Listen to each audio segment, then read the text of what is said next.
Assalamualaikum warahmatullahi wabarakatuh. Perkenalkan, saya Fatimah Tuzaro Islami, mewakili rekan-rekan saya dari kelompok 6 mata kuliah Pendidikan Agama Islam yang terdiri dari Aisyah Amini, Hana Faizatin Mahbubah, dan Munalisa Nuryanti. Pada kesempatan kali ini, kami akan membahas materi tentang pendekatan pedagogis psikologis dalam pendidikan Islam.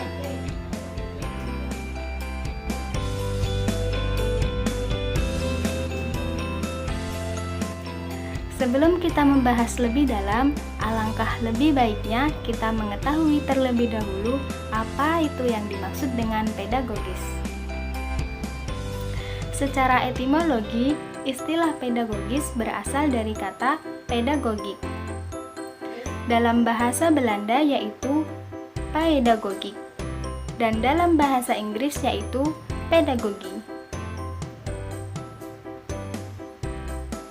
Kata pedagogis berasal dari dua kata dalam bahasa Yunani kuno, yaitu paidos yang berarti anak dan agogos yang berarti mengantar, membimbing, dan memimpin. Dari dua kata tersebut, terbentuk beberapa istilah yang masing-masing memiliki arti tertentu. Istilah-istilah tersebut diantaranya pedagogos, pedagogia, dan pedagogik.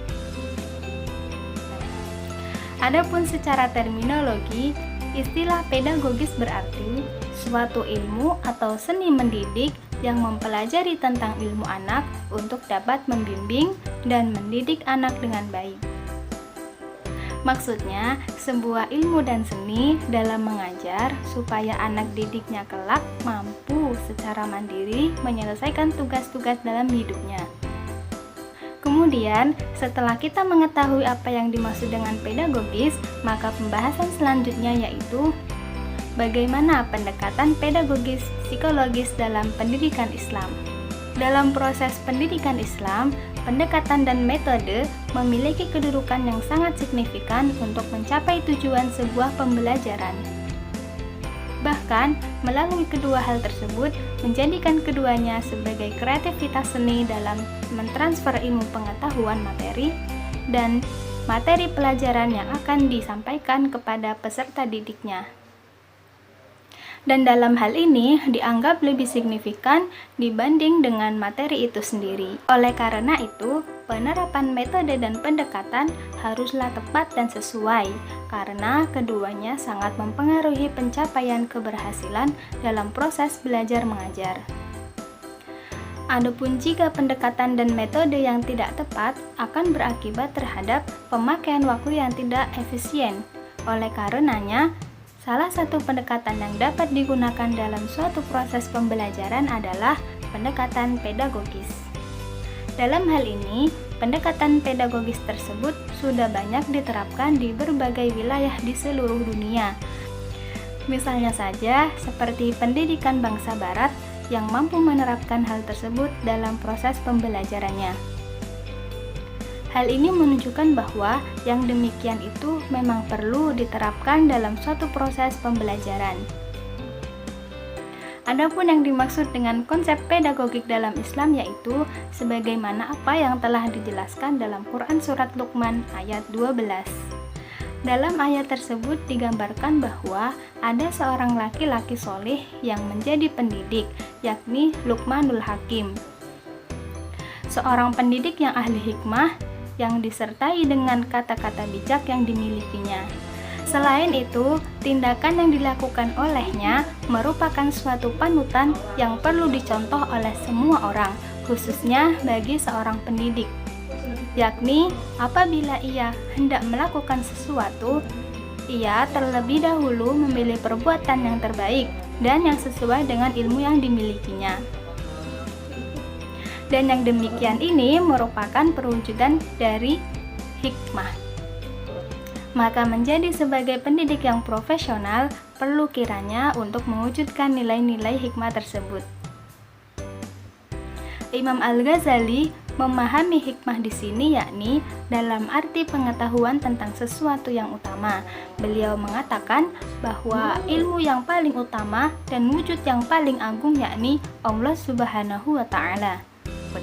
Berdasarkan hal tersebut, maka hikmah di sini berarti mengetahui yang paling utama dari segala sesuatu, baik pengetahuan maupun perbuatan.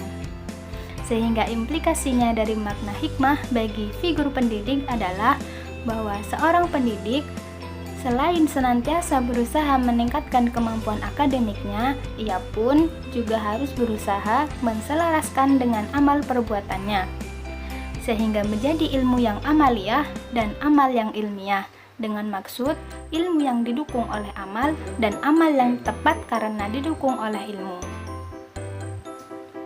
Kesimpulan dari pembahasan ini adalah bahwa pedagogik yang kita kenal sebagai suatu sistem pengajaran yang berfokus pada guru atau pendidik, maka menjadi seorang pendidik atau guru tidaklah terlepas dari memikul tanggung jawab untuk membuat strategi penyampaian yang baik terhadap materi yang akan dipelajarinya, dan bagaimana menyiapkan cara yang unik dalam proses belajar mengajar.